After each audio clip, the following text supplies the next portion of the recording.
amigos, o meu nome é Marisa, bem-vindos ao meu canal Caminhada com Deus.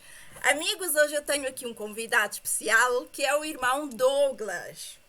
O irmão Olá, boa noite. Douglas... Olá, paz, irmão. O Olá. irmão Douglas vai nos dar o testemunho dele.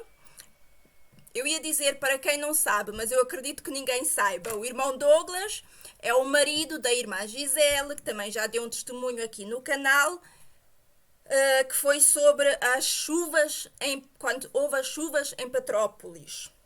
Isso. Pois é, agora vamos ter aqui o irmão Douglas com um testemunho bem pessoal da vida dele. Olá, irmão. Boa noite. Não, aqui é boa noite, para aí é boa tarde. E aqui ainda é boa tarde, né? Estamos aqui no Brasil. É um prazer falar com você, com sua audiência. Espero poder estar contribuindo com vocês de verdade para a honra e glória do nome de Deus, né? Através do meu humilde testemunho, né? Enfim, vamos lá. Se vocês precisarem saber e tiver a minha possibilidade, contem comigo. Vamos lá, vamos lá. Tá nervoso, irmão? Tô um pouquinho. Peço até desculpa a vocês, porque eu não estou muito acostumado com câmera, essa coisa toda. Então, pode ser que meu olhar não fique direto para a câmera, pode ser que pule um pouquinho para o lado, mas vai fluir tudo bem. Com certeza. Qualquer deslize, vocês me perdoem por gentileza, viu? Irmão, a primeira pergunta não vai ser sobre o seu testemunho, mas como eu já disse, você é o irmão da irmã Gisela, né? Que há uns tempos atrás viveram algo bem forte, traumatizante. Podia Sim, simplesmente começar assim a dizer como é que vocês se sentem neste momento, a irmã Gisela, e enfim, vocês estão bem? sim, estamos bem, né? Na verdade, toda essa tragédia acabou resultando em grandes bênçãos para mim, para a Gisele e para a minha família, porque foi um grande recomeço. O próprio apoio da comunidade da nossa igreja nos permitiu um nível de reestruturação existencial assim formidável, coisa que jamais iríamos conseguir sozinhos, né? Ou quer dizer, através de muita luta, muita batalha, muito tempo, óbvio, a gente ia conquistar, mas o apoio da comunidade da nossa igreja foi fundamental e o recomeço assim foi maravilhoso, apesar de na ocasião da tragédia, aqueles dias se passando, aquela situação de terror e caos que estava aqui na nossa cidade, né? Aquilo mexeu muito, foi muito deprimente, foi muito triste. Eu perdi muitos amigos, muitos vizinhos, assim, amigos até de infância, mas Deus foi maravilhoso, foi misericordioso comigo, sobretudo com a minha família, e o que Ele nos proporcionou pós-tragédia, como a história de Jó, né? Foi assim, um recomeço lindo, maravilhoso, e eu só tenho mesmo a agradecer a Deus por tudo que enfrentamos. A mão dele estava conosco e realmente nos guiou. Glória a Deus. Amém. Agora vamos lá para as minhas Vamos lá. perguntas. Eu tenho tudo Vamos lá. apontado, né? Espera aí, irmão. Sem pressa. Irmão, você está liberto, mas antes disso, qual foi, em que é que o irmão estava preso? Hum, Prontos, qual Sim, foi o seu ponto de prisão? Se há que alguém, sim. se é que se possa dizer isto assim, mas pronto, eu digo. Sim, irmã, antes de te responder, eu preciso fazer uma brevíssima introdução, onde eu queria dizer a todos que estão aí nos assistindo que tudo aqui que eu mencionar é o meu ponto de vista, né? E que respeitosamente eu vou estar levando o meu ponto de vista e o meu entendimento para as pessoas que podem concordar ou não. E nós aqui não queremos criar pontos de discórdia, mas sim pontos de reflexão para o aprimoramento mútuo. Então, de repente, uma pessoa que tiver uma percepção diferente, eu vou aceitar com todo carinho, com toda a humildade, porque o meu objetivo é crescer. E se eu puder levar, através dessa minha opinião, dessa minha experiência de vida, alguma iluminação, né, para a honra e glória de Deus a essa pessoa, eu vou estar muito feliz. Tá? Então, não estarei afrontando nenhuma religião, não estarei falando mal de nenhuma religião, é apenas o meu humilde ponto de vista, né, que ainda temos a liberdade de exercer nesse nosso mundo. Né? Quer dizer, não em todos os lugares, Exato. mas creio que em nossa comunidade ainda é possível expressar esse ponto de vista. E eu fui envolvido realmente com questões do espiritismo, mas um espiritismo mais amplo, não aquele simples espiritismo kardecista, né? Obviamente, tudo começou na minha infância, creio eu, com a minha vaga memória, mais ou menos a partir dos 6, 7 anos, Do onde novo. sim, onde os fenômenos espirituais se manifestavam lá e as pessoas realmente não entendiam. Eu, uma criança, achava, entre aspas, natural, mas o crescimento foi me mostrando que era uma coisa meio que exclusiva, aquilo tudo que acontecia comigo. E o decorrer do meu crescimento foi envolvido nessas manifestações espirituais, quer dizer, chamadas espirituais, né? Hoje eu daria outro nome, mas vamos trabalhar dessa forma, Exato. para que fique elegível, né? Eu fui desenvolvendo, então, essa questão espiritual nas várias linhas que você possa imaginar da espiritualidade, sobretudo os cultos cultuados, redundância, né? Cultuados aqui no Brasil, que é uma diversidade enorme.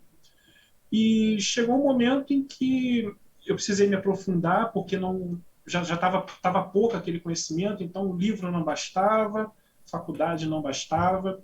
Eu cheguei a ter uma época de ateu também, onde eu joguei tudo isso para o alto e falei, olha, não quero mais saber de nada disso. E fui um ateu muito feroz, né? Aquele ateu empenhado mesmo. E pós-ateísmo, outras doutrinas espirituais somadas a essa nova doutrina chamada como Nova Era, vieram dando assim um falso embasamento para que não acreditássemos em Deus e ainda assim pudéssemos cultuar uma espiritualidade. Mas isso tudo eu acredito que você vai perguntar durante a Sim, entrevista, sim. né? E vai ficar mais interessante na medida que você for perguntando. Mas basicamente, irmão, eu comecei a trilhar com 5, 6 anos de idade e foi assim uma diversidade de cultos muito grande, muito grande. Eu fiquei curiosa. O que é que pode acontecer com 5, 6 anos? O que é que acontecia? Vamos lá, eu vou te contar brevemente essa minha história dos 5, 6 anos de idade, Sim. aonde eu estava lá no meu quartinho, né? Era um quartinho muito pequeno, uma família muito humilde. Eu dormia ainda num bercinho, esses bercinhos de criança mesmo, um pouquinho maior que uma criancinha de 5 anos. E havia sempre uma pequena luminosidade nesse meu quarto. Essa determinada noite, e olha que essa é tecnicamente a única lembrança de infância que eu tenho. Em uma determinada noite se fez uma escuridão absoluta nesse meu quarto. Veja, havia uma luz de um poste do lado de fora que passava pelas frestas das janelas, além de uma pequena e suave luz que ficava ao corredor. Isso tudo enegreceu, escureceu de uma forma absoluta. E lá no fundo, eu de olhos abertos, né? Eu lá no fundo via um pequeno pontinho que se aproximava de mim e ao se aproximar ele se engrandecia. E ao estar próximo do rosto, eu percebia que era um rosto do que eu chamaria hoje de um demônio. Né? Eram formas demoníacas, só aquelas cabeças. E foram 5. Vinha primeiro e parecia entrar dentro da minha cabeça. Vinha uma segunda face, né? Uma segunda cabeça demoníaca que parecia entrar dentro da minha. E eles ficavam nessa vinda constante, né? E eu ali com o corpo paralisado, né? Não conseguia mexer meu corpo, apesar de estar acordado, o corpo não mexia. Vou fazer até um parênteses. Existe um fenômeno chamado, fenômeno não, perdão, existe uma questão neurológica chamada paralisia do sono que explica parte desse movimento, mas enfim. E essa foi a grande primeira manifestação, porque depois disso o próprio clima da casa mudou, o ambiente mudou e ficou por muito tempo assim e começaram a surgir muitos problemas, sobretudo problemas de saúde com a minha mãe, né? Ela se tornou uma pessoa adoentada, muito sensível a tudo, sobretudo na parte do estômago, e eu via bolas de luzes, bolas escuras, eu via as coisas se mexendo e as pessoas diziam que não viam, né? É. Então, esse foi o grande primeiro fenômeno, né? Que eu que eu sofri, vamos dizer assim. E a partir daí muita coisa aconteceu, muitas coisas foram acontecendo, né?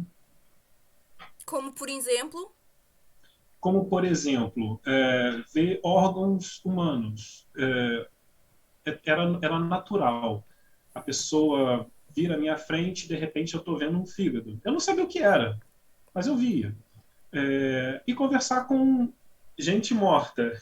uhum, Era comum eu dar recados, e recados que faziam sentido, recados que haviam reconhecimento da pessoa que recebia o recado. Amigos imaginários que não eram amigos imaginários, há uma diferença, né? Para o que é dentro da psicologia, o que é um amigo imaginário e o que é uma manifestação, digamos assim, demoníaca. Vamos o irmão colocar é dessa forma. psicólogo? Sim, eu me Ah, tornei você. psicólogo, me tornei também psicanalista, né? Eu fiz uma pós-graduação muito técnica em psicanálise também, justamente para tentar entender. Essa foi o início da minha fase ateísta, né? Onde eu tentei entender pela ciência esses fenômenos que eu vivia. Até então, digamos, eu me formei tem aproximadamente 15 anos. Aham, Né? Então, até esse período de 20 anos atrás, eu tentei buscar, e nesse período, na ciência, alguma explicação. uhum, exato, exato. E Mas, no o irmão não tinha medo? sim, Tinha. medo era terrível. Era um medo assim inexplicável. Qualquer filme de terror da maior categoria seria um conto de fadas perto do terror que eu sentia. Irmã, associado a essas manifestações espirituais, coisas se mexiam, as influências desses demônios ou desses espíritos, a visualização, eu comecei a ter paralisia do sono e terror noturno. Paralisia do sono, para quem não sabe, é uma questão neurológica, aonde no seu cérebro, o seu cérebro desperta, mas o corpo continua a dormir. E você fica então numa paralisia do corpo. Você fica tentando voltar, não consegue, de repente você volta no supetão. Mas essa ansiedade do estado de estar acordado na mente e com o corpo dormindo, né, o corpo desligado, dá uma aflição enorme. E você visualiza essas sensações, porque é uma mistura de acordado com sonho, somado a um terror noturno, né? E, obviamente, influência de muita coisa ruim ali, Uhum, uhum. infelizmente. Então, a minha infância inteira foi de dormir com a cabeça coberta, tremendo de medo. Uma coisa que acontecia muito também era eu me ver fora do meu corpo. Ah, E eu por muitas vezes, gritava a minha mãe, mãe, mãe, mãe, e minha mãe não aparecia. Até que foi muito interessante, né? Hoje eu estou sorrindo, né? Mas na hora na não era hora. tão legal. É.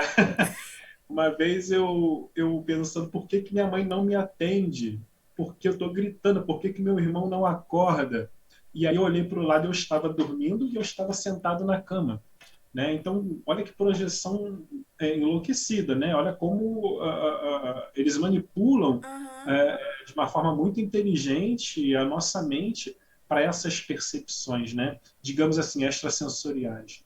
E eu percebi que eu estava ali fora do corpo. E olha, eu encontrava com muitas pessoas fora do corpo, eu viajava por muitos lugares, vou colocar entre aspas, dimensões fora do corpo, tá? Agora, obviamente, eu entendi o que tudo isso significa, né? Mas, enfim, na época eu não sabia e eu precisei fazer alianças. De que forma? O medo era muito grande. Foi uma adolescência inteira, de uma infância de medo, uma adolescência de um medo pavoroso, medo de dormir Irmão, terrível. você contava, por exemplo, aos teus amigos? A família não via, não acreditava, né? Hum? A mãe também não.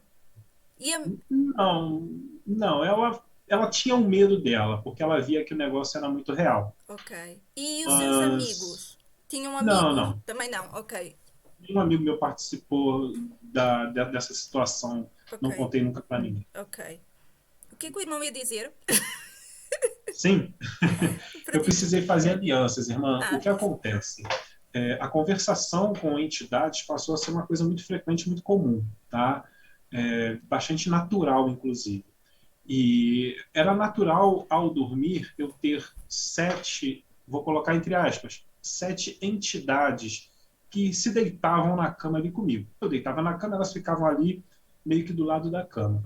E fazendo bagunça a noite quase que inteira, se não a noite inteira. Né? Algum momento o meu sono me pegava de um jeito que eu não aguentava. Por volta de 3, 3h30 era a hora que eu conseguia dormir, apesar de deitar às 10, 10h30 da noite, às vezes até antes. Um belo dia, eu falei, vou ter que, quer dizer, uma bela noite, né? Eu tenho que parar com isso, porque eu não estou aguentando. Eu acho que o suicídio é o que vai dar jeito, mas não era uma opção. E aí eu comecei a dialogar com essas entidades, vamos colocar dessa forma, e passei então a ter a amizade e a proteção dessas entidades. Por quê? No meu dia a dia, eram espíritos fazendo comunicação, espírito querendo escrever, eu tendo que dar recado para um, para outro. Depois isso virou uma coisa muito interessante no kardecismo, porque eu cheguei a fazer psicografias, aquelas escritas, né? Sim. Cheguei a fazer psicografia em francês, em russo, em inglês, em árabe, e todas elas foram traduzidas e tiveram traduções. E veja, na ocasião dessas ditas psicografias, eu tinha por volta de 18, 19, 20 anos, 23, 24, essas mensagens em outras línguas surgiam. Uhum. E todas com as suas devidas traduções, né? Porque eu sempre fui muito. Eu sempre quis ver, né, a coisa ali. Eu passei a fazer então amizade com essas entidades, que eram demoníacas, tá? Sim. Não era nada de espírito de luz bonitinho, não. Era tudo demoníacas. E eles me protegiam. Assim, hoje eu entendo. Mas eles me protegiam e eu, uau, tenho amigos, estou protegido, posso ir para a escola, posso ir para o trabalho, está organizado. Se eu precisar de alguma coisa, eu sei que um deles vai vir me socorrer, se não todos eles, né? Mas, irmão, eles lhe protegiam do quê? De Pois inimigos, é, da escola, de quê? eles me protegiam do que eu vou te chamar dos outros fenômenos, eles me explicavam os fenômenos, eles me protegiam de outras entidades que, Ah, na minha humilde percepção e na minha ignorante percepção, melhor dizendo, para mim era espírito de gente morta querendo se comunicar. aham. E quando eu passava por determinado lugar, eu olhava lá para dentro daquele lugar, tinha espírito ali. E eu podia chegar e falar: você quer mandar um recado para quem? Você quer falar com quem? Ou simplesmente eu cheguei numa fase que eu ficava batendo papo com a entidade, assim, como se fosse um colega, Ok. né? Mas eu precisei de ter um controle disso, irmã, porque a situação estava realmente enlouquecedora para mim. Minha mãe tentou me ajudar, me levando para um centro kardecista, e lá eu fiquei por muitos anos, né? Minha mãe tinha muito medo, mas ela encontrou um bálsamo ali, alguma tranquilidade, né? E Uhum. ali ficamos por muitos anos. E eu comecei a ter entendimento dentro da visão kardecista, Uhum. que, segundo eles, é o evangelho segundo o espiritismo. E com todo respeito, e muito respeitosamente eu digo a todos os irmãos kardecistas, não tem como o evangelho de Jesus ser segundo o espiritismo. Não tem como, não faz sentido. Mas na época fazia sentido para Fazia. mim. Uhum. E aí, irmã, aí é que foi o grande pulo do gato para eles, porque eu estava num kardecismo com entidades trevosas, tá? E no kardecismo, muitas pessoas iam à procura de passes, de conversar com o parente, Uhum. e pessoas que sabiam que o parente ou o amigo tinha feito muita coisa errada e para eles estariam num tal umbral, e quem vai no umbral não pode ser um espírito de luz, então eu virei meio que um negociador. Espíritos de baixa categoria, espíritos que, digamos, iriam para o tal umbral, eu ia lá e negociava com um espírito trevoso para aliviar a barra daquele espírito. Ok. Você entende? Aham. É uma trama muito bem feita. E eu fiquei nessa por muitos e muitos anos. Né? Óbvio que não é só isso. Eu estou resumindo assim de uma forma muito, muito resumida. A história é Uhum. extremamente longa e complexa. Mas para a gente não tomar muito o tempo dos irmãos que estão aí assistindo, né? De forma bem resumida, Eu acho que nós é isso. vamos ouvindo e vamos ficando cada vez mais interessados. Por isso, Sim. irmão, eu tenho aqui mais uma pergunta, não é? Que é como foi a decisão? a decisão de iniciar no espiritismo tão novo e a sua família, qual foi a reação da família? Apoiou? Não apoiou? Como é que foi? Na verdade, minha família foi quem me introduziu no espiritismo, né? No primeiro momento, o espiritismo kardecista. O que ocorrera?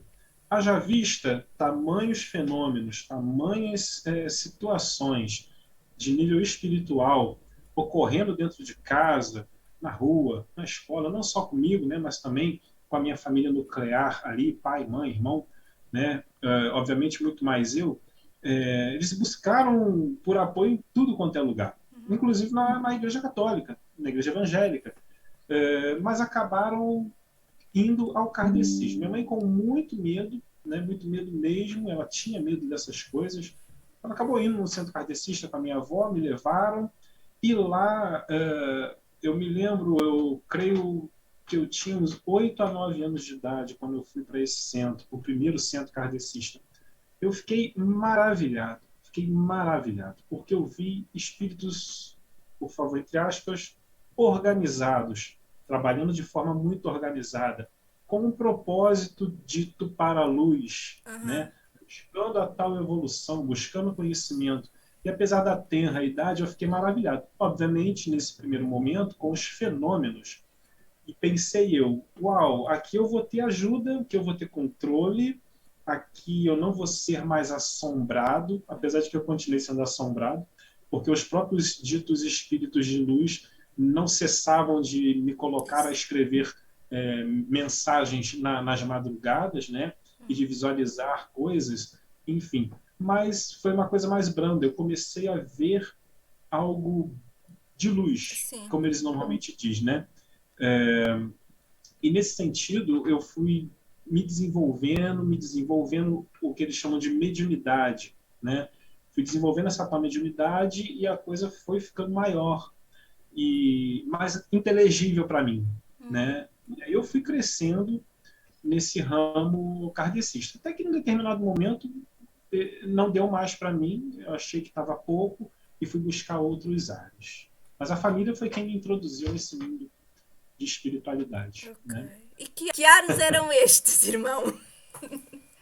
Então, chegou um momento do kardecismo aonde eu comecei a me deparar com as contradições do kardecismo.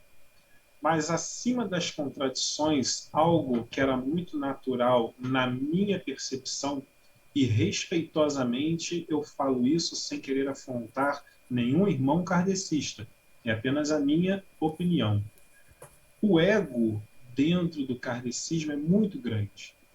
Todo mundo quer receber o espírito de maior luz, todo mundo tem aquela, entre aspas, humildade, mas não dá muito braço a torcer as coisas. Ok, há um processo de caridade muito bacana, eles ajudam, e é sincera a ajuda deles, e de certo Deus reconhece a sinceridade dessa ajuda. Mas existe um plano de fundo que não é muito interessante, sabe? E essa coisa do ego, então, é algo que batia muito.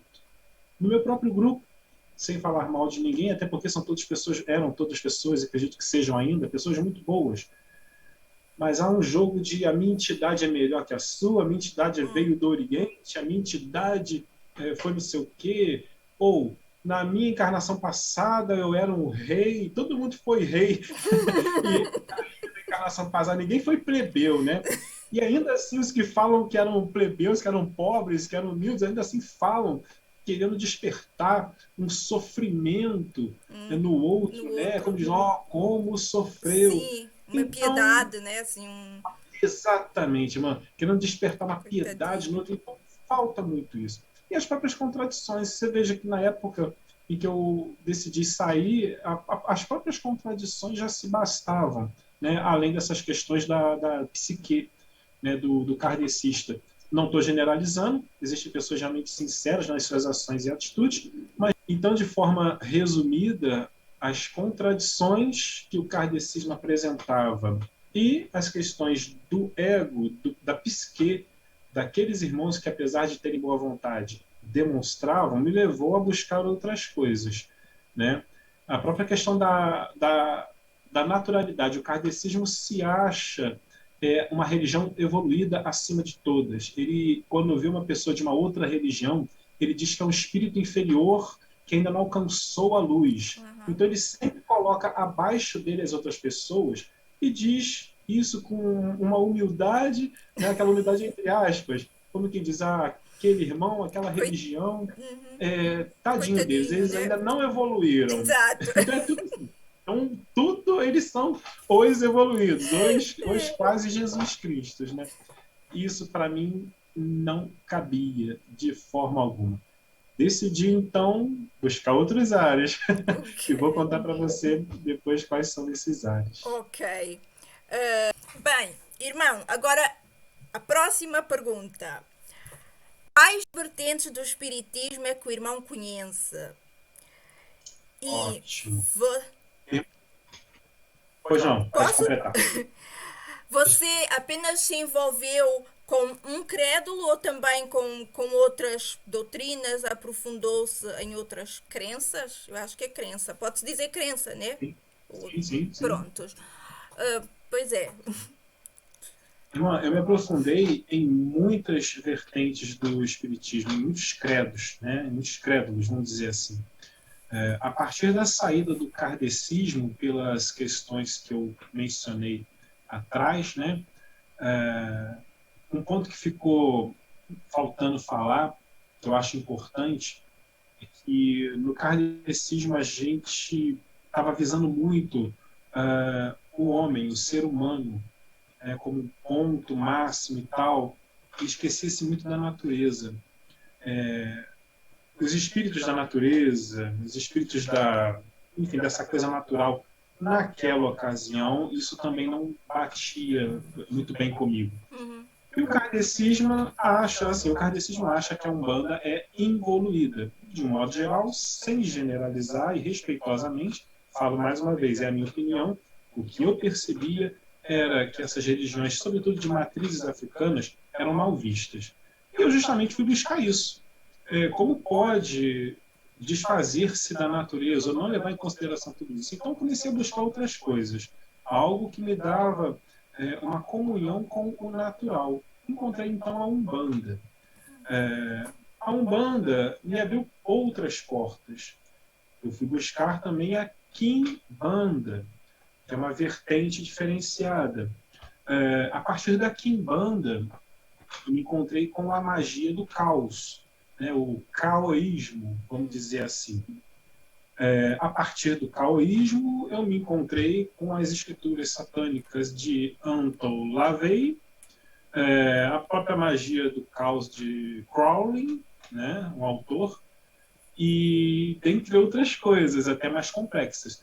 Mas o fato foi que esse aprofundamento me levou a buscar, enfim, eu fui buscando e consegui algumas titulações, né? Eu, por exemplo, era chefe de Quimbanda. Eu tinha o meu terreiro de Quimbanda luciferiana e dentro desse terreiro eu fazia várias práticas, né? A Quimbanda, ela dá muita liberdade para a gente fazer diversas práticas. E eu tinha dentro da minha quimbanda luciferiana os meus sabás de magia do caos, né? Um culto de bruxaria, né? A determinados deuses pagãos, né? Eu tinha também o que eu chamaria de uma família vampírica, né? Enfim, isso vai ficar para daqui a pouco, para poder explicar isso direitinho.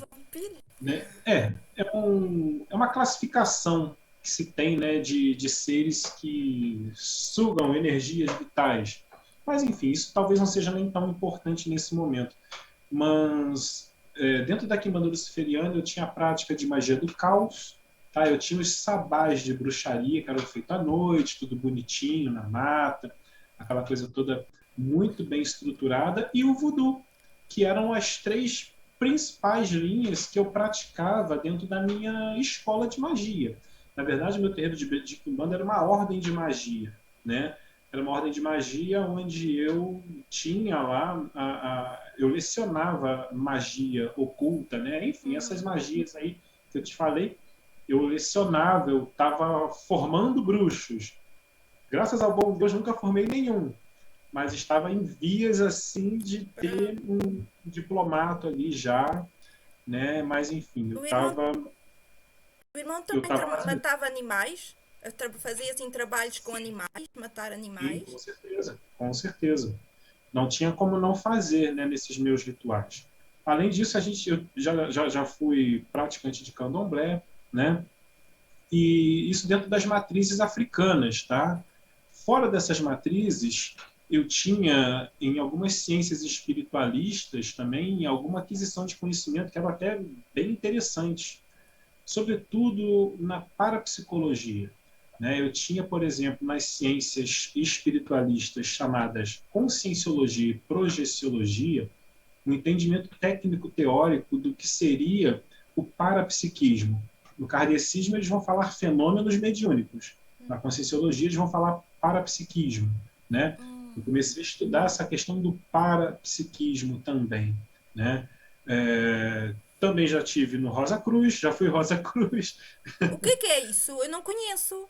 Rosa Cruz como eu posso dizer, é um grupo que Ah, estuda as questões espirituais de uma forma bem própria deles, bem aham, característica deles, né? Não vou chamar de seita, acho que seria errado chamar de seita, porque é um grupo muito grande, mas é um grupo que tem uma visão bem diferente, né? ok. Estive também dentro da Amazofia, tá? O irmão já teve. Apenas a título de estudante, né? Então tive na Amazofia e tem coisa aí que eu nem lembro, mas foram Mas muitas as cada coisas, vez. muitas as vertentes. Irmão, eu tenho uma pergunta agora, que é assim. Eu já fiz, não fui eu que fiz diretamente, mas eu pedi que me fizessem uma amarração. Uhum. Eu também tive no ocultismo, mas eu não. Eu era assim, prontos. Eu era muito medrosa também, mas eu lia Sim. muitas coisas e tal, mas o fazer mesmo eu pedia que me fizessem uma amarração. Que eu sei que foi feito também com animais, foi até no Brasil. Uma pessoa que eu não conheço que Uhum. fazia estes trabalhos, ou se calhar ainda faz, não sei, e que fez esta amarração. Só que ela, ela, ela foi, ela resultou, mas não por completo, não assim a ponto da pessoa, na altura era era o meu marido, né? Querer, pronto, a ponto de ele ficar amarrado, né? Amarração era para amarrar. E entretanto, pronto, eu desfiz aquilo e tal, ou uma igreja desfez com oração, e entretanto eu tentei fazer outras amarrações que as minhas amarrações que eu tentava fazer nunca completavam, nunca tinham o como é que se diz? Sucesso que você queria. Exatamente, aquilo nunca era bem sucedido por completo, né? Mexia ali alguma coisa, mas não era. Porquê? Sabe-me dizer o porquê disso acontecer? Havia até Sim, houve uma senhora que fez-me um trabalho, esta senhora já não foi no Brasil, foi em Portugal, e ela disse para mim, Marisa, eu não sei o que acontece, né? Porque eu faço tudo direitinho, como faço para os outros, eu vou ver, não sei o que é que ela ia ver, mas ia ver as coisas que ela fazia, com certeza, velas ou coisa assim, não sei o que é que ela fazia, e tudo indica que pronto, está a correr, né? Porque ela me dizia, não, mas se ainda não aconteceu nada, então vai acontecer porque está tudo certo. Só que nunca acontecia nada. Porquê? Sabe-me dizer porquê que isso acontece? Ou acontecia, porque agora já não faço mais. Graças a sim. Deus. Bom, glória a Deus. Então, minha irmã, eu tenho algumas teorias que podem trazer algum esclarecimento nesse sentido. O primeiro é justamente precisamos compreender que existe uma questão psicológica nesse processo todo, tá? A tua crença no trabalho que você fez pode movimentar a tua atmosfera psicológica, tá? E isso é percebido. Nós sentimos o psicológico um do outro. Sim. Né? Basta te dizer que às vezes a gente pensa na pessoa, o telefone liga e é a pessoa. Concorda comigo? Já aconteceu Sim, contigo? sim. Né? Ou a gente recebe um presente que foi dado assim com uma alegria enorme, mas a gente sente que aquele presente não foi assim tão bom. A gente sente uma energia, vamos botar entre aspas, a energia ruim. E a gente rejeita assim depois. Então, existem fatores psicológicos onde você acha que aconteceu um pouco, na verdade não aconteceu nada, foi só uma grande coincidência, até porque num processo de separação ou no processo de um casamento, as pessoas estão ali envolvidas, existe um jogo inconsciente, né? De quero minha liberdade, quero ser solteira, mas quero ficar. Há uma questão social por trás disso que te impulsiona na vulnerabilidade da separação, ambos os lados vão buscar o outro. Então pode parecer que fez um meio efeito. Ou realmente você teve aí um magista que tentou de tudo, mas existe um plano maior. Né? Então, por mais que você queira ou tenha querido fazer uma amarração naquele momento, o teu inconsciente não queria. E Sim. veja bem, agora eu vou criar uma especulação. Imagino eu que os anjos de Deus, ao te conhecer, né, ou pelo menos te conhecer um pouco, dá determinadas permissões ou não dentro da linha do livre-arbítrio. Né? Um demônio, o qual você encomenda um trabalho desse, pode realizar ou não. Pode realizar pela metade para você renovar o pedido e afinar as alianças com ele, tá? Pode simplesmente fazer porque a outra pessoa é fraca, mas temos que pensar também no nível de consciência psicológica e até de proteção espiritual que a outra pessoa tem. De repente, olha que interessante que eu vou te dizer. De repente, a outra pessoa tem demônios que são talvez mais fortes do que os demônios que você fez aqui Sim, momento. sim, pode ser. Eles acabam virando amigos ou acabam sendo bloqueados. Ou a pessoa tem uma psicologia muito firme. Você pode fazer o trabalho que for, que não, vamos assim dizer, não pega. Tá? Mas é que foram por várias pessoas, né? Por isso é que eu ainda fiquei, mas porquê que nunca acontece, né? Não, se fosse só por uma, pelo meu ex-marido, para o meu ex-marido, pensaria, tá bem, então se calhar tinha a ver só com ele, né? Mas uma vez que não acontecia com outras pessoas também, eu penso que então tem a ver é comigo. Sim, Mas irmã, e pronto. veja bem, vamos filosofar em Mas, cima desse mas processo. nós estamos aqui para falar do seu testemunho, irmão. Não, sem problemas. Agora de repente ficamos a ver para mim, né? Mas estamos aqui para o seu. Nada, fique à vontade, por favor. Né? Mas é muito da questão psicológica, é muito de quem você está coligando. Você pode estar sendo simplesmente enganado, porque eles adoram isso. Sim, Te colocam uma coisa, diz que está mais ou menos, aí, opa, está dando certo, deixa eu sim, reforçar. E com isso eles estão bebendo sangue à vontade, usufruindo da tua existência e te levando para a perdição eterna. Né? A grande alegria deles é essa. ok. E quando dá certo, podemos dizer que a outra pessoa abriu a guarda para esse tipo de influência demoníaca, se deixa levar. E aí vamos lá, por um processo de hipnotismo. Tá? É um hipnotismo, vamos colocar entre aspas, um hipnotismo espiritual. Tá? É aquela má influência, é o anjinho ruim falando na sua cabeça. Mas há um desligamento consciencial, a sua consciência fica, digamos assim, obnubilada, fica embaçada e não se consegue ver uma totalidade. Tá? E só para encerrar, porque você quer continuar com outro assunto, mas enfim, a gente precisa filosofar também em cima disso. Uma amarração que, entre aspas, dá certo, nunca dá certo, porque nunca é a pessoa. É sempre, Exatamente. é sempre uma consciência extra-pessoa, é sempre uma influência que tira a pessoa do seu estado de consciência normal e aplica uma vontade que não é dela. Então Exato. você tá ali com um corpo. Isso eu aprendo muito no voodoo, né? Você tá ali com um corpo, mas você, é bom botar entre aspas, a alma daquele corpo Não não está tá. lá, exatamente. Você não Eu, amarrou a pessoa, você só amarra o o corpo corpo, dela. sim. Eu também, por exemplo, eu quando fiz a amarração para o meu marido, eu sempre tive esse problema. Quer dizer, na verdade, todas as amarrações que eu fiz, não foram muitas, né? Foram assim duas ou três, mas prontos.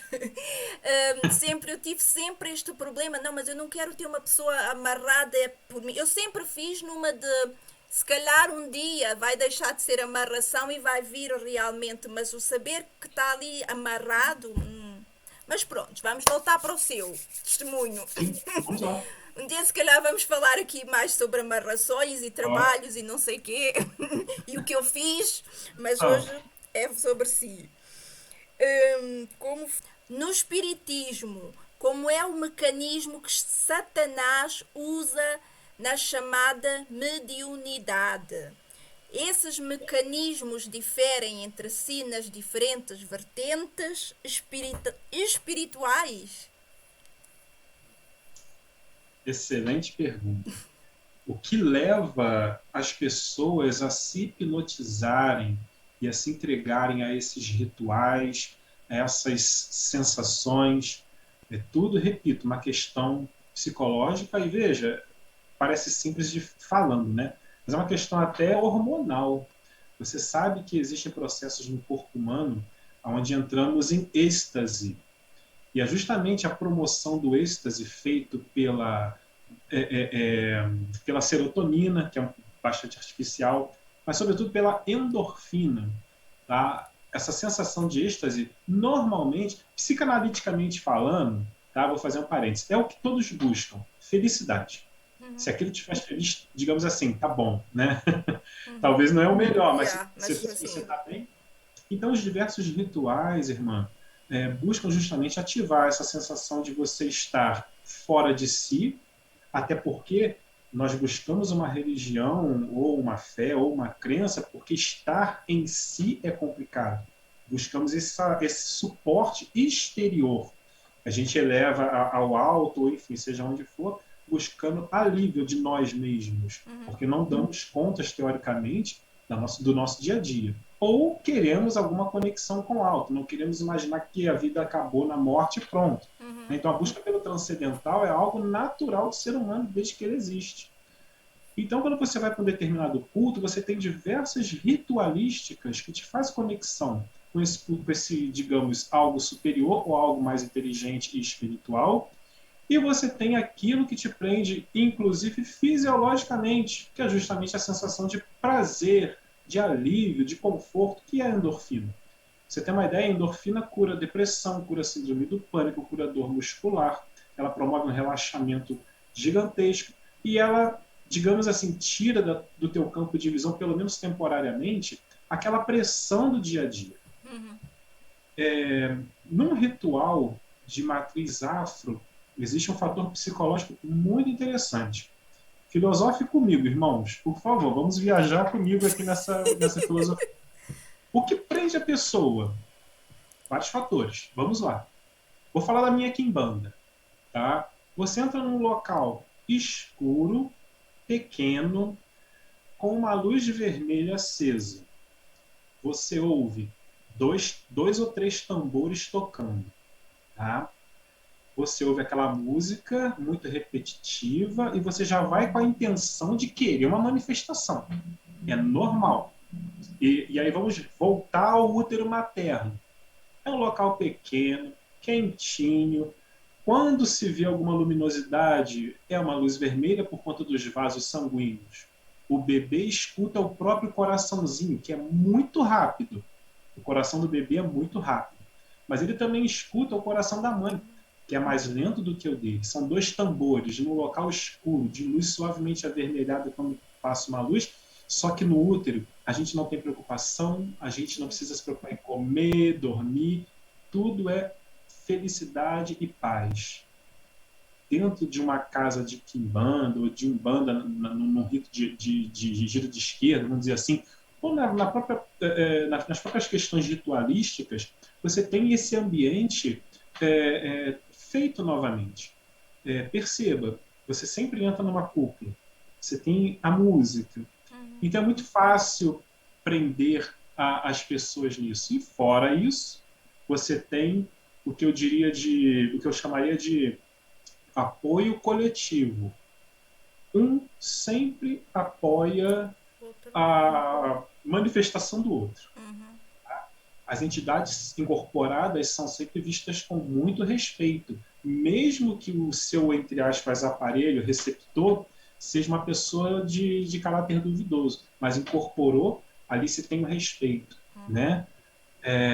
Então, são esses, muito basicamente falando, são esses os fatores que prendem. Além disso, a própria consciência da pessoa que quer e precisa ter aquilo que ela deseja acontecendo, faz com que aconteça. Ela simplesmente mudou de um plano de inércia mental e de ação, perdão, e de pouca ação, ela mudou para um plano de vou ter que fazer acontecer, porque senão a minha entidade não tem poder, ou aquela entidade não tem poder, e eu tenho que ser um exemplo para esse pessoal. Então ela mesma faz acontecer muitas das vezes. E às vezes não acontece, mas um colabora com, com o surto coletivo do Sim, outro. Sim. do... Cria uma cadeia. Cria uma cadeia Sim, de... sim. Né? E assim, bem resumidamente, é um dos fatores principais que prende a pessoa. Né? Aquela coisa do ser sobrenatural. Eu também sou sobrenatural. Eu converso com o sobrenatural. Eu, conversando com o sobrenatural, eu coloco medo nas pessoas. As pessoas ficam com medo de mim porque eu faço isso, faço aquilo. É a questão do ego, né? É. Enfim, bem resumidamente. Ok. É verdade que ocorrem pactos com entidades? Sim, Como se dá esses pactos? Como isso é possível, irmão? Fale aí. a todo momento. As pessoas acreditam que pacto é apenas quando você faz um ritual de sangue ou um ritual de corte, mas na verdade, a partir do momento que você pisa em qualquer lugar que seja, não precisa ser um terreiro de quimbanda ou nada disso. A partir do momento que você pisa em qualquer lugar que atribui suas atividades a uma divindade, seja ela qual for, você está fazendo um pacto. Mesmo que você não verbalize, entrou naquele local, você tem uma intenção. A tua intenção é a porta de entrada, digamos assim, para que você tenha a sua alma capturada, pelo menos temporariamente, né? A menos que Jesus te liberte. Mas, enfim, entrou, fez qualquer pedido, basta entrar, você já está fazendo um pacto, você não está buscando aquilo. Então, não tem necessidade de corte. Óbvio que existem pactos de Sim, ordens mas. extremamente mais profundas, né? Como eu mesmo já fiz. É, mas, enfim, são situações e situações. Os pactos são feitos em qualquer local, em qualquer religião, né? Haja vista uma... Vamos colocar um nome um pouco esotérico para os irmãos entenderem. Existe uma egrégora ali. O que, que vem a ser uma egrégora? Vamos dizer, existe um grupamento espiritual, né? Seja da ordem de Jesus, numa igreja séria, ou na ordem do que Dentro. for. Sim. No templo de Nefertiti vai ser Nefertiti. No templo de Baco vai ser Baco. Naquela igreja XYZ vai ser o XYZ. Né? Entrou, já está pactuado. Mesmo de uma forma muito suave ou leve. Você deu abertura para Sim. aquilo fazer parte da tua vida. Exato. Irmão, e que tipo de pactos é que você fez? Pode dizer? Ou Posso que dizer tipo de que sim, pactos é que existem? existem. Veja bem, para que se faça a abertura de uma casa de quimbanda luciferiana, por exemplo, eu vou falar da minha pessoalidade, respeitando a quem concorda, a quem não concorda, não quero degladiar com ninguém e falo de forma respeitosa. Né? Eu vou sempre repetir isso, irmãos, porque não sou melhor que ninguém, estamos todos aprendendo. Né? A intenção aqui é aprender. Mas dentro de uma quimbanda luciferiana, eu precisei ter aliados em diversas atmosferas para que eu possa ter o respaldo de abrir essa casa, seja na feitura, vamos colocar entre aspas, o que se diz feitura de santo, né, um processo muito longo, né, como também na própria abertura da casa, né. Assim, eu vou jogar bem abertamente, porém vou chamar de entidade, não vou chamar de demônios para não ficar uma coisa Sim. pesada para quem é da religião, porque eu não quero afrontar ninguém. Mas é preciso fazer pactos com muitas entidades, porque você vai receber pessoas ali, cada qual com seu determinado propósito, né? E dentro desses propósitos tem que trazer resolução. Basicamente, o meu trabalho se resumia, dentro da quimbanda luciferiana, em ir até o inferno negociar com determinados demônios para libertar determinadas pessoas de coisas que ela estava sofrendo, que essas pessoas estavam sofrendo. Então, veja bem, havia muitas curas, tá? Curávamos muito, tá? Havia ajuda para arrumar trabalho, coisas assim, normais. Eu não fazia determinadas coisas. Eu nunca tive vocação para o mal. Ah, mas como assim? Uma quimbanda luciferiana que não faz o mal? Não, eu não fazia o mal. Eu não fazia amarração, eu não fazia coisa para prejudicar ninguém. Sempre tive esse caráter comigo. Mas, por exemplo, a pessoa chegava lá, olha, eu acho que fizeram um trabalho para mim. Você pode me ajudar? A gente detecta. Realmente fizeram um contrato demoníaco para determinadas entidades demoníacas ficar te perturbando. Então, eu vou conversar com os meus demônios, com as minhas entidades, para ver se é possível conversar com os seus demônios e você ter, então, essa libertação. E era assim. O trabalho funcionava assim, né? Você compreende? Mas a E pessoa não ficava estava nesse livre jogo. mesmo, porque quem liberta é Jesus. Sim, exatamente. Mas na medida em que eu, com as minhas entidades, com uma certa frequência, então, poxa vida, aquele grupo está sempre no rito, está sempre no ritual, aquele grupo não falha, aquele grupo está sempre ali. Então, nós temos ali um ponto muito interessante, de muita responsabilidade, para instalarmos a falsa fé, Sim, a falsa sim, cultura. sim, Nós sim. estamos instalando mal e o cara está achando que está fazendo bem, porque ele está Exato. ajudando. Oh, irmã, curas era uma coisa assim Muito. extraordinária. Eu vou te contar um caso depois, se você quiser Sim. que eu conte, obviamente, né? Muito interessante. Mas as pactuações e os desfazimentos de pactuações são assim. Né? Então, é necessário, foi necessário fazer esses pactos. E como um pouquinho menos técnico, assim, de uma forma mais aberta. Como é feito isso? Eu já tinha essa facilidade de ver, ouvir, conversar. Eles Sim, começaram a me proteger quando eu era pequeno, conforme eu contei lá sim, atrás. sim. Então eu falei, gente, é o seguinte, vamos sistematizar isso? Vamos? Vamos. Sistematizamos. Então, olha só, demônios que cuidam de determinadas áreas da psique estão ali, eu chamava de entidade, viu, gente? Hoje eu sei que não são, mas vou colocar dessa forma. Entidades especializadas em questões sexuais ali, entidades especializadas em questões financeiras acolá, entidades especializadas em questões de saúde ali do outro lado, grupamento de batalha, enfim, tudo muito. Olha, eles Organizado. são extremamente organizados Organizado. e extremamente inteligentes. Conhecem nossa psique como nenhum psicólogo, psicanalista conhece. É uma coisa de um conhecimento muito profundo e muito organizado.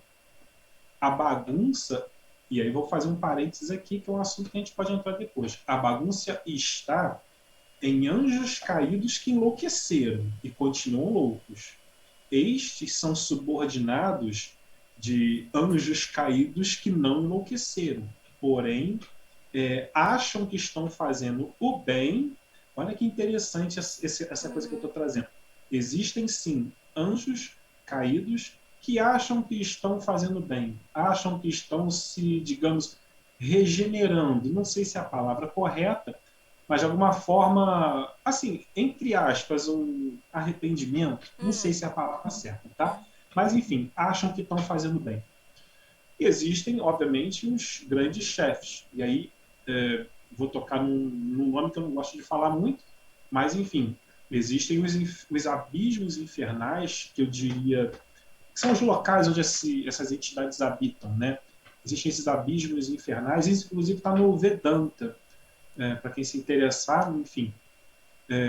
E aí tem ali as grandes inteligências demoníacas coordenando essa horda organizada aqui nesse plano que a gente então existe, né? É tudo muito organizado, tá? Nesse sentido que eu falo, tá? E quanto à cura, irmão, fala aí da cura. Vou te contar um caso muito interessante de uma pessoa que apresentou um quadro de câncer na mama, um certo grau já de avançado, né? E eu fiz ali um ritual dentro da linha do voodoo. E nesse ritual foi sacrificado alguns animais, né? E a pessoa então voltou depois de um mês ao médico. O médico não detectou mais o câncer. Ele pediu para ser feito um outro exame. O exame não detectou câncer. E ele pensou e mencionou para ela: olha, parece que erraram no seu exame, porque o seu câncer estava aqui, nesse grau de evolução, não tem como isso não estar aí, então vamos fazer o exame de novo. E o exame não detectou. E o médico ficou tão surpreso, perguntou para a pessoa o que ela tinha feito, ela falou: olha, fui no centro, fui na macumba. E o médico precisou nos conhecer, né? Ok. Então, foi uma surpresa enorme. Ele falou, olha, eu preciso conhecer isso O que é porque é uma cura que não se explica, né? Além de outras curas, né? Como, por exemplo, uma pessoa que tinha uma questão no nervo trigêmeos, né? Uma das piores dores que se tem, né? E através de um ritual de voodoo também, essa dor crônica é, também desapareceu.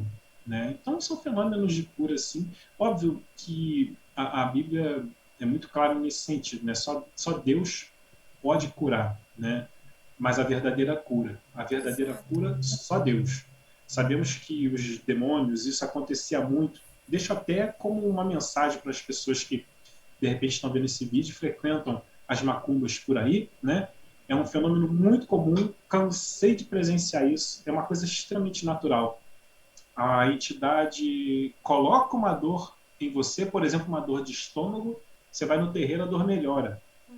Aí você coloca Com agradecimento àquela fé. entidade que te curou. Quando ela quer comer de novo, vamos colocar entre aspas, ou quando ela quer alguma coisa de novo, Vai. ela coloca dor de novo. Aí Exato. você vai lá, vou voltar lá. Então a pessoa fica cultuando uma coisa errada eternamente, achando que é aquilo que está É, tirando a dor. Quando na era, verdade é aquilo que colocou a dor. é, Tá?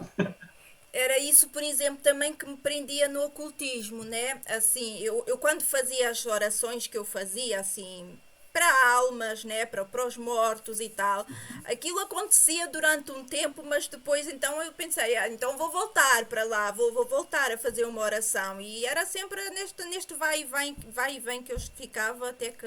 Enfim, o Senhor me libertou deste vai e vem e graças a Deus. Vamos lá continuar. Nossa pergunta, próxima.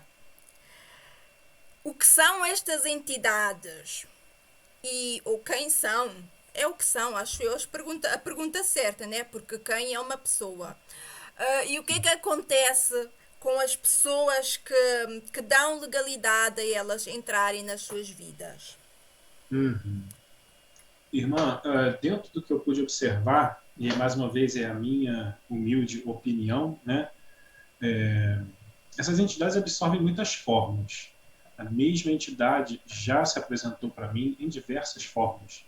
Dependendo da situação, é um formato diferenciado, é uma aparição diferenciada. Então, existe essa coisa metaforma como uma peculiaridade dessas entidades, que a partir de agora eu vou caracterizar como demônios, para que fique entendido. Até porque, sob o meu ponto de vista, Eles são. respeito ao espiritual, são demônios. E Exato. são muitos. E são organizados, são extremamente inteligentes, com um único parênteses para aqueles que enlouqueceram. Existem demônios que enlouqueceram. E eu não sei explicar isso tecnicamente, tá? Não tenho como traçar isso, está além do meu alcance, mas existem entidades demoníacas que apresentam loucura, tá? Enfim, uma coisa que eu quero até pesquisar mais. E qual é a forma de atuação? Voltemos ao Éden como o primeiro exemplo de influenciação dessas entidades, né? Tal qual ocorrera a serpente com Eva e toda a história que os irmãos, creio, cristãos ou não, conhecem, tá? E essas influenciações acontecem, até porque esse mundo está dominado por isso, né? Digamos assim, a gente trabalha aí com o nosso livre-arbítrio, muito falho pelo nosso caráter complexo, né? Difícil ainda, somos humanos, mas vou dizer de uma forma bem direta, eles estão soltos por aí, influenciando da forma que é possível, né? E de formas inteligentes, às vezes com armadilhas psicológicas e normalmente de forma até muito inconsciente da nossa parte. Não temos a plena e total consciência de como somos influenciados, tá? Repito o que falei anteriormente, das questões psicológicas, não só as questões da endorfina, essa coisa toda do hipnotismo, mas da nossa própria sensação. Nós influenciamos uns aos outros. Sentimos como uma pessoa é boa ou ruim. Fazemos a leitura dessa pessoa. Essa pessoa é legal, essa pessoa não é. Esse presente é legal, esse presente não é. estou com saudade da pessoa, a pessoa de repente liga. Então existe esse fenômeno parapsíquico. Só que isso, nesse campo espiritual, tem uma ampliação enorme, tá? E dessa forma eles vão ali, muito inteligentemente, obnubilando a consciência das pessoas e trazendo meio que uma hipnose mesmo. Algo que eu percebo é dessa forma. Ok. Oh. Mas então quer dizer que as pessoas, dando legalidade a elas, assim, o que é que pode acontecer, o que podem fazer na vida das pessoas?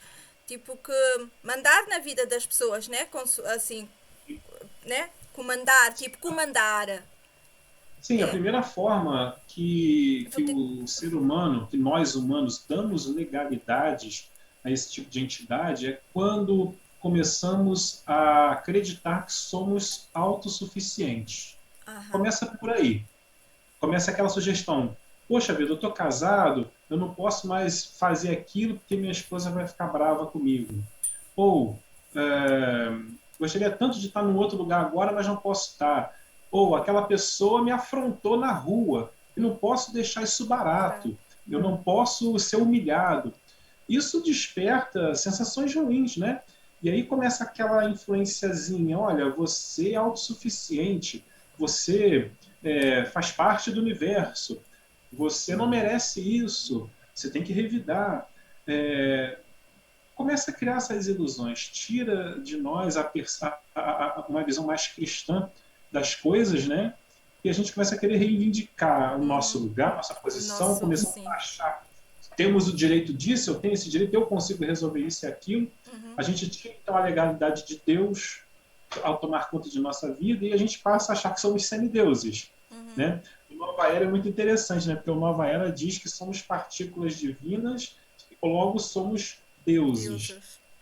O kardecismo, por exemplo, acredita que a gente vai evoluir ao ponto de chegarmos ao mesmo nível de Jesus Cristo. E dali para cima mais ainda. Mas Olha como o ser humano completamente falho crê crer. em coisas que só está dando legalidade a entidades demoníacas atuarem na vida. É mais ou menos assim, Ok. bem resumidamente, tá? Sem Aham. questões mais profundas. Ok. Fiquei com um friozinho, não sei se é estarmos a falar disso. Tá.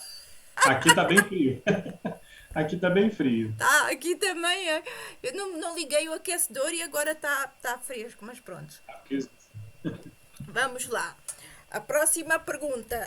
Os utensílios usados em rituais, as guias, as roupas, enfim, todas as coisas, né, usadas, objetos consagrados a estes espíritos têm um papel somente emocional ou de facto uma conexão, sentido real neles? Qual a função destes objetos? Percebeu a pergunta, irmão?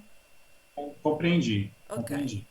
Na verdade, tem as duas funções, tá? Tanto uma função emocional quanto uma real função magística, tá? Num primeiro momento, você está ali se vestindo do alter ego que te eleva ao nível da entidade. E socialmente falando, ao você estar vestido com as indumentárias e com os acessórios, você se apresenta às pessoas como Como? algo superior. Então você alimenta não apenas ao seu ego, como também ao seu alter ego. A psicologia vai até dizer que seria uma segunda personalidade, uma dupla personalidade, tá? E, obviamente, esses elementos são facilitadores dessas entidades trevosas atuarem. E por que que são? Porque são chaves, não apenas psicológicas, tá? Mas também representativas de questões da ritualística. Então, você dá legalidade e você assina embaixo quando você se transforma naquilo que você tecnicamente veste. Psicologicamente falando, você acredita, inclusive, que aquilo tudo ali está te protegendo, principalmente as guias. Na minha quimbanda, por exemplo, nossas guias eram feitas de ossos, tá?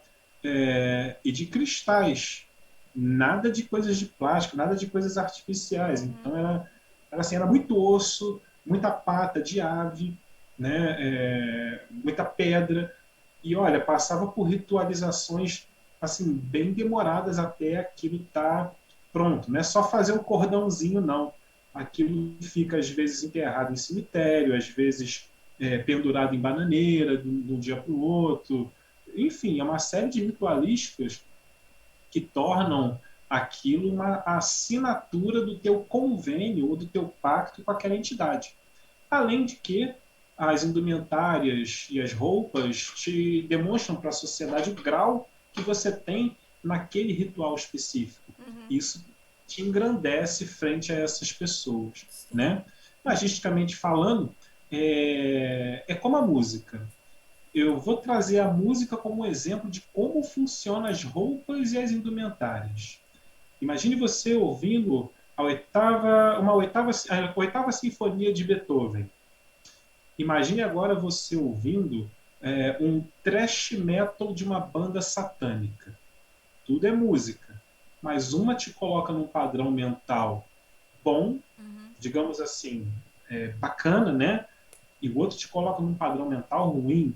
Você vai pensar em coisas ruins. É natural. E aí eu te digo, tudo não é música porque aquilo te faz tão mal e aquela outra te faz tão Exato. bem.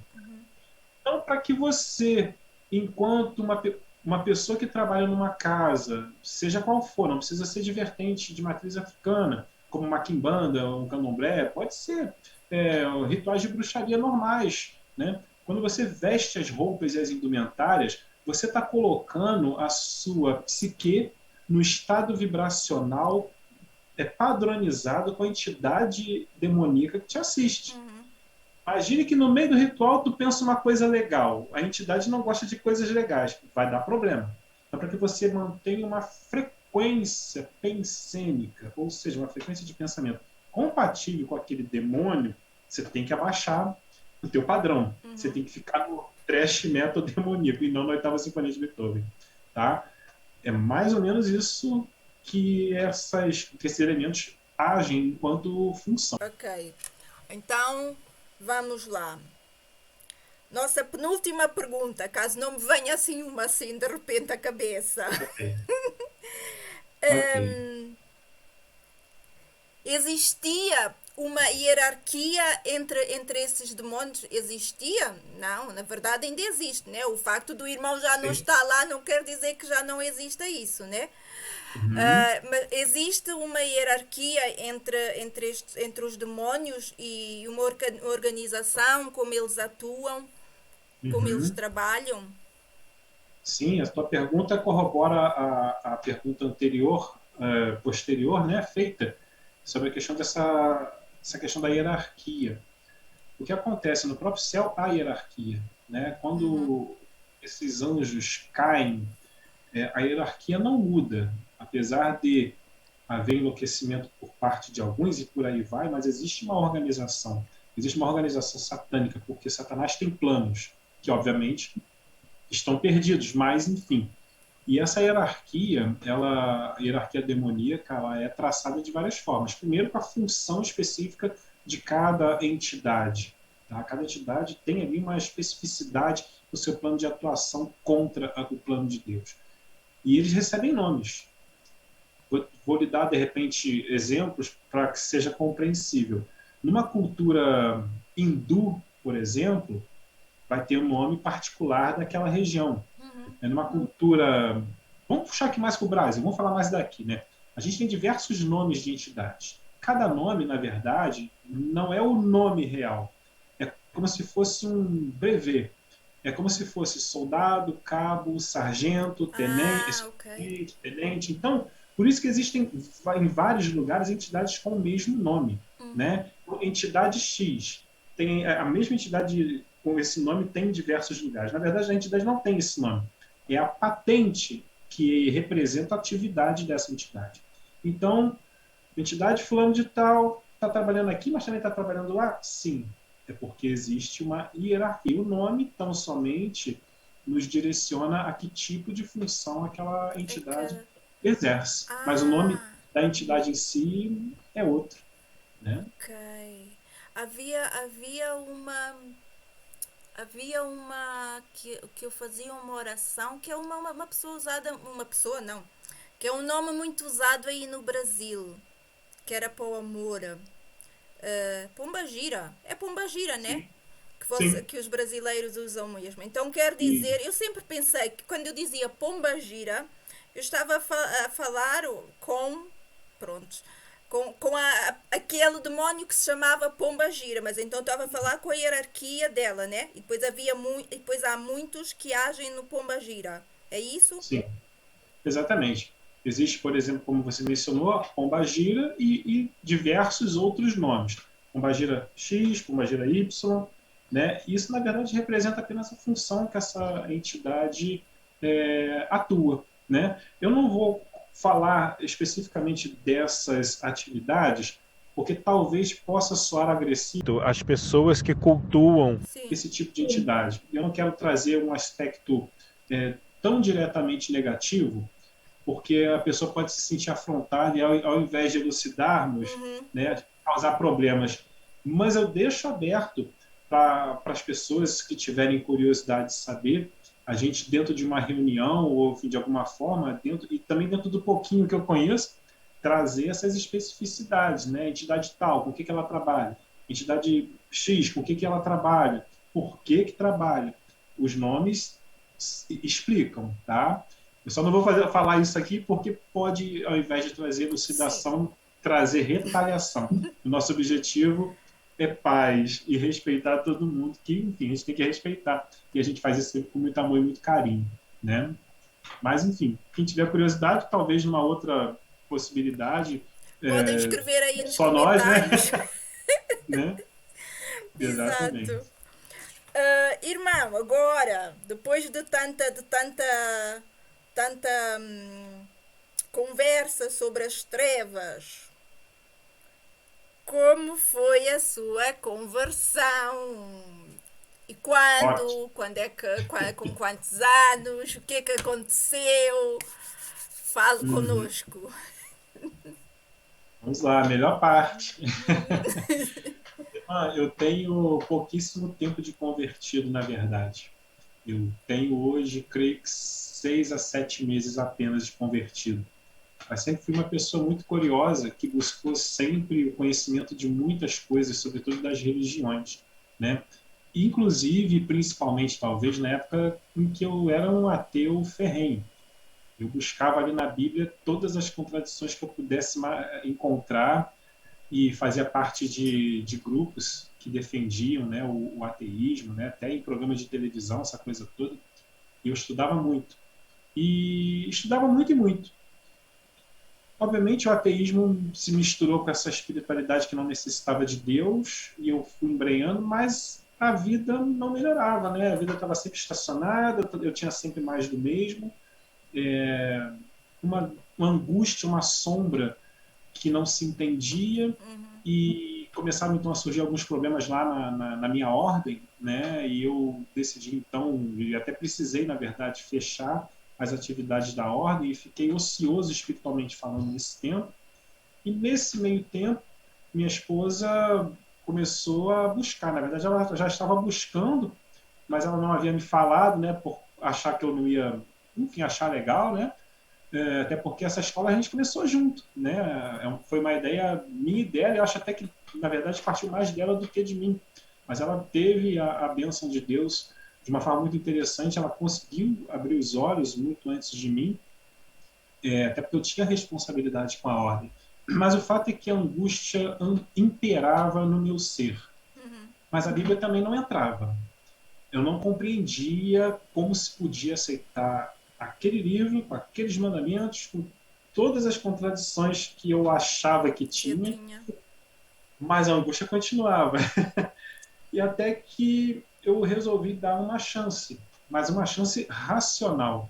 Sem racionalidade eu não entro, não tem jeito. Se não tiver como estudar, se não tiver como pesquisar, se tiver só que crer por crer, para mim não dá, né? E eu comecei a assistir alguns programas de televisão com a minha esposa e começou a fazer sentido. Apesar de eu ter feito 1 ano de teologia na faculdade, eu percebera que eu havia aprendido tudo errado. Realmente me ensinaram tudo errado. Certo, dentro da doutrina deles, né? Era uma doutrina católica, respeito, mas enfim, não bate com a Bíblia. Infelizmente, eu digo aos meus irmãos católicos respeitosamente, ao lerem a Bíblia, todas as colocações ali dos cânones, da doutrina católica não vai bater, mas eu falo isso respeitosamente, meus irmãos. Enfim, comecei a buscar de uma forma mais arqueológica e histórica a Bíblia. E eu percebi que mesmo se eu fosse um ateu, a Bíblia me faria sentido. Por quê? Porque mesmo com o ateísmo, todas as profecias da Bíblia se cumpriram e vêm se cumprindo. Então, eu até falei com a minha esposa, religião à parte, essas profecias estão se cumprindo historicamente falando. Isso aconteceu, isso aqui aconteceu, isso outro aconteceu. Então, mesmo que eu não quisesse Deus ou Jesus Sim. na minha vida, eu não poderia negar a veracidade dos acontecimentos. Estava ali registrado. E aí eu peguei, na verdade, essa coletânea de deuses que eu tanto estudava e percebi que todos eles eram muito mundanos, muito materialistas, eles desciam para a Terra, né? Eles eram derivados da natureza. O único Deus de todo esse cabedal que era antes tudo, que era um criador, era o Deus cristão. Então o Deus cristão antecede tudo, antecede o tempo, antecede a matéria, antecede a gravidade. Isso foi muito interessante, porque na própria ciência tem um paradoxo interessante que diz o seguinte: de nada, nada se cria. Tá? Isso é uma coisa que ficava na minha cabeça. Como algo pode surgir do nada, se de nada, nada se cria? Então, há de se ter um criador. Mas eu ainda era muito evolucionista. Até que eu pude pesquisar dentro dos sites criacionistas e, enfim, livros que trouxeram essa visão do criacionismo e começou a fazer um sentido muito maior que o evolucionismo. Então, veja bem, eu tinha um respaldo das profecias que eram reais, porque historicamente acontecia.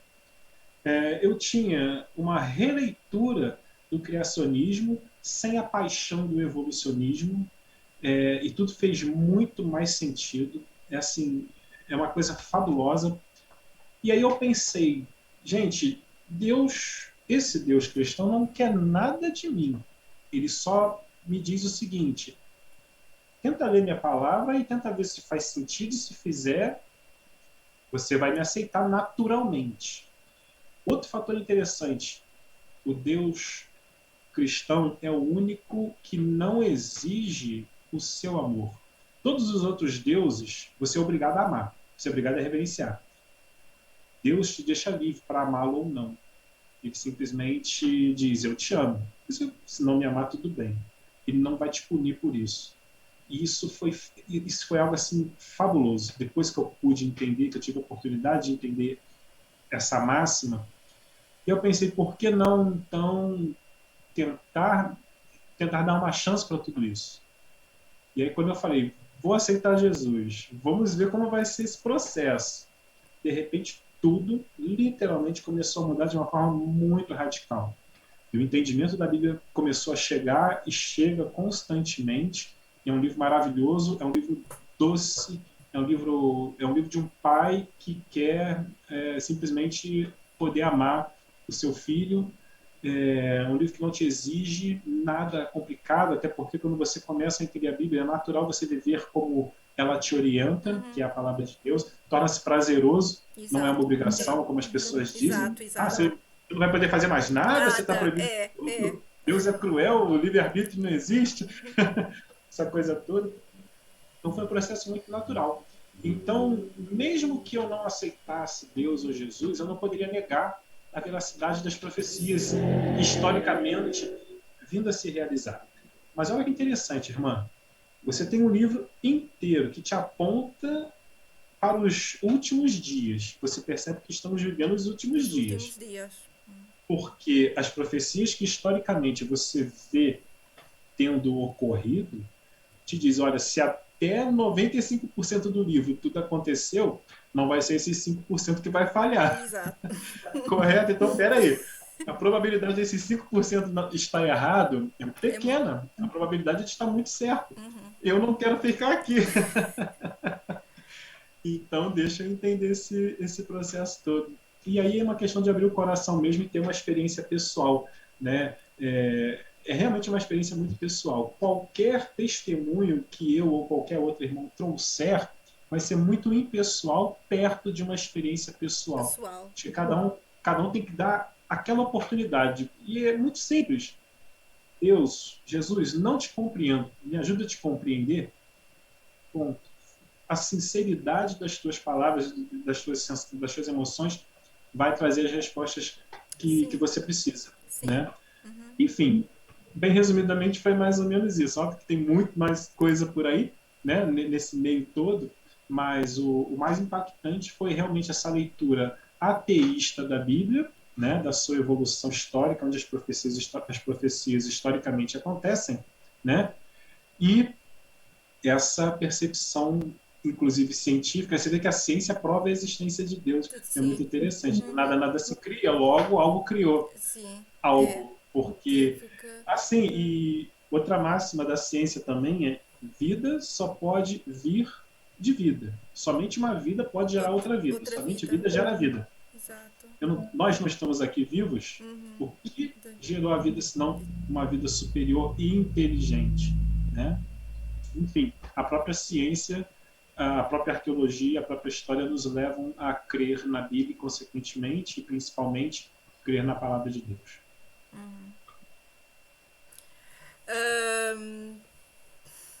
O que é que eu ia dizer? Tenho alguma pergunta? Não Diga. tenho, irmão. Tenho algo a acrescentar que ficou algo esquecido. Irmão, foi fácil. Claro que eu tenho algo a perguntar ainda. Depois de tanta vivência com o mal, né? Foi fácil sair. O irmão sentia que estes espíritos tentavam lhe ter de volta. E eu senti isso, né? Depois de me decidir por Jesus. O irmão sentiu assim uma luta pela sua vida, pela sua alma. Constantemente, e cada dia parece aumentar mais. O assédio é imenso. É segundo por segundo de assédio, de coisas acontecendo para tentar nos tirar do caminho. Só que a minha fortaleza hoje também é muito diferente. Hoje eu descanso no No Senhor. Senhor. E isso desintegra toda e qualquer tentativa maligna. Apesar de constantemente esse assédio ser grande e eu posso dizer que até cada vez maior. Pelo menos no meu caso está sendo assim. Não sei para outras pessoas, talvez porque não tiveram talvez um envolvimento tão grande com as questões do mal, com as questões ocultas, mas eu realmente me coloco nos braços de Deus e aprendi a descansar no Senhor. Qualquer tentativa minha de bloquear, neutralizar essas investidas vai ser frustrada. Então eu coloco a minha consciência, a minha autonomia nas mãos de Deus e tento fazer o meu melhor segundo por segundo. Né? É o exercício que eu aprendi. E olha, apesar desse assédio ser grande, quando eu lembro que estou nos braços de Deus, tudo fica muito suave, fica muito leve e os caminhos realmente, as coisas realmente abrem. Pois é. Pois é assim. Pois é. Realmente não é fácil, né? Não é fácil. Eu também não foi nada fácil, né? Quando eu saí assim do ocultismo e tal. Era uma luta Sim, muito grande. até porque, veja, eu era uma pessoa muito solicitada por muita gente, político de Brasília. Na minha área de leitura ocultista, eu tinha minhas práticas de leituras ocultistas, né? Eu tinha o IFA, que é um tabuleiro que se faz leituras. Eu tinha um jogo de tarô. O irmão tem Eu fotos, jogava. né? Tem fotos. Vai Tem mandar fotos fotos. por aqui. Se quiser apresentar, pode apresentar. Ok. Então, eu tinha clientes em Nova York, Londres, Itália, Portugal, Alemanha, Brasil, um monte, até no Japão eu já fiz Oh, atendimento, né? Então, e muitas pessoas até de influência, né? Eu e minha esposa, no princípio dessa trajetória, nós trabalhávamos com algo chamado, como é mesmo o nome? Projeção, uma espécie de projeção astral, né? Tem um nome técnico, mas isso acabou fugindo aqui no momento, mas fazíamos projeções, né, astrais, ou seja, a gente ia espiritualmente visitar uma determinada pessoa e tentar resolver o caso dessa pessoa. E resolvemos até com muito sucesso, muitos casos. E algumas pessoas, inclusive famosas aí de mídia, procuravam a gente para a realização desse tipo de trabalho, ok. né? Na época que eu trabalhava até com... Olha só que interessante, algo que eu não mencionei, mas eu, como eu lhe falei, eu nunca tive um caráter para o mal, né? Eu nunca pratiquei o mal. Minha intenção com tudo isso era fazer coisas boas, era Bem. desenrolar coisas, né? E teve um momento em que eu trabalhava com investigação psíquica. Não sei se a irmã já teve a oportunidade de ver, sobretudo nesses canais por assinatura, né? Discovery Science, Crime não sei o quê, tem um canal esse nome, que as pessoas buscavam pessoas desaparecidas, buscavam corpos de pessoas assassinadas, tudo através de médiums, né? Ah, E eu cheguei a entrar nessa linha de investigação psíquica na tentativa de resolução de casos também. Tudo por conta desse parapsiquismo um pouco mais ampliado, né, digamos assim, do que normalmente as pessoas o têm, né? E eu já cheguei a fazer até isso também. E foi fase assim interessante, mas hoje eu vejo que não é uma não coisa era o que se deve. certo. Oh, irmão, há uma pergunta aqui que não para de... Voodoo. Normalmente, quando se ouve falar voodoo, pensa-se logo no mal. E o irmão, quer dizer, diz sempre que não queria não queria fazer mal. Mas você não via o voodoo como algo mau? Eu vejo o voodoo como algo mau. Não consigo pensar em algo bom para o voodoo. Como é que você É, explica isso? a cultura do voodoo não é uma cultura de bem ou mal. Na verdade, não existe muito essa distinção ou esse caráter de bem e mal. Existe a necessidade de um trabalho espiritual.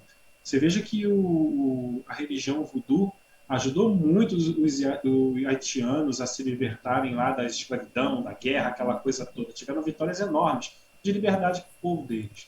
O voodoo é uma espiritualidade que se busca também muita cura, a própria dificuldade na época lá, né, de encontrar médicos, de encontrar resoluções, levava as pessoas a essas práticas, né? E eles conseguiam lá do jeitinho deles muitas curas. A pessoa ir bem nos ensinos, a pessoa ter um bom trabalho. Então existe essa vertente, mais ou menos como no Brasil, né? A pessoa tem uma necessidade, ela busca apoio naquela religião ou naquele culto, né, para ter Ok. a sua questão resolvida.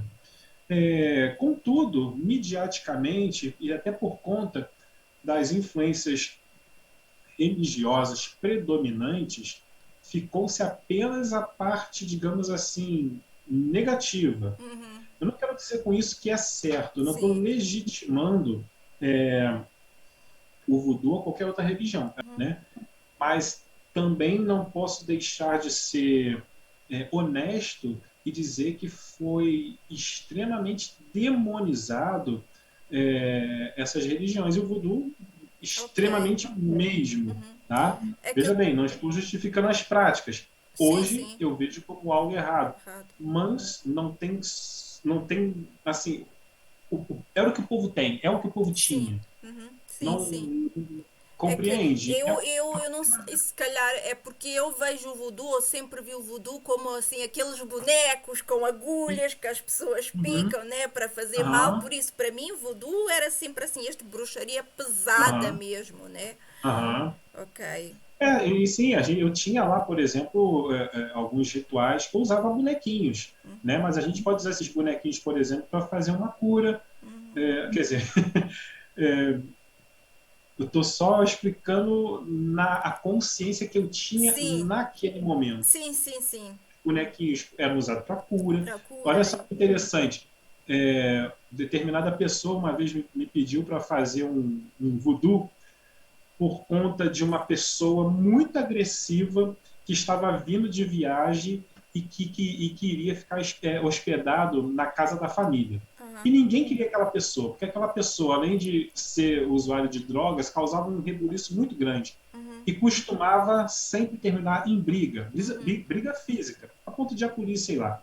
Então essa pessoa foi me procurar e pediu, olha, por favor, tem como fazer alguma coisa para essa pessoa não vir?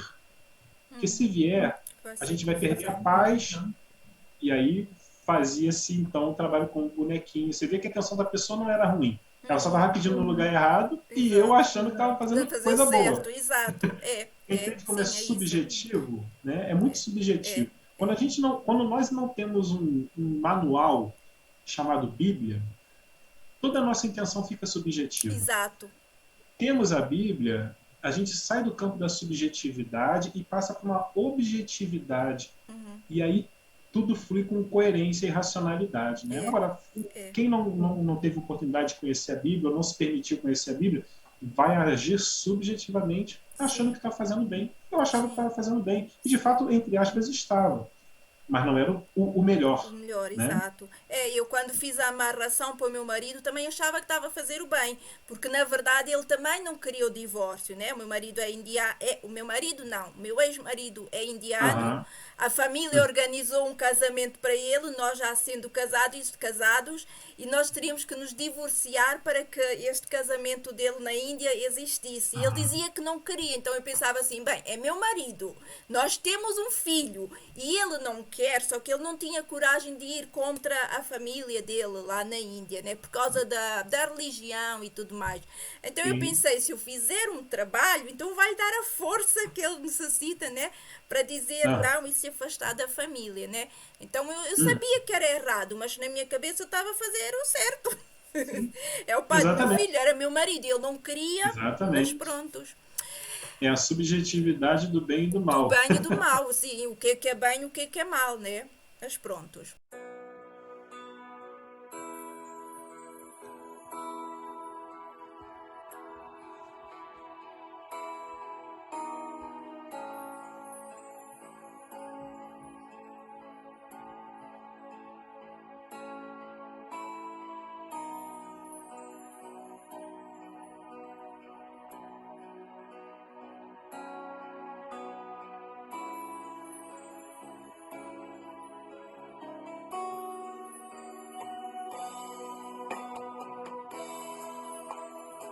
Uhum. Bem, irmão,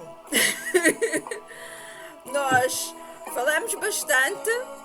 Sim. Eu tenho a agradecer por esta conversa. Eu que Uh, agradeço. Verdade. Quem sabe um dia você volta aqui outra vez, a irmã Gisele também, né? Para contar o Sim, testemunho sim, vai ser dela. um prazer. E muito obrigada por esta entrevista, pelo seu testemunho aqui. Quer Perdi dizer seu alguma áudio, coisa? irmão. Como? Perdi seu áudio aqui, agora voltou. Perde... Ok. Eu disse obrigada por estar aqui e por ter estado aqui e quem sabe você volta outra vez. Sim, vai ser um prazer. E Deus abençoe, fica aí firme. Amém. Deus abençoe a todos nós, viu? Obrigada. Amém. Amém. Tchau, irmão. Tchau, tchau. Tchau. Então, até a próxima vez, até a próxima caminhada com Deus. Tchau.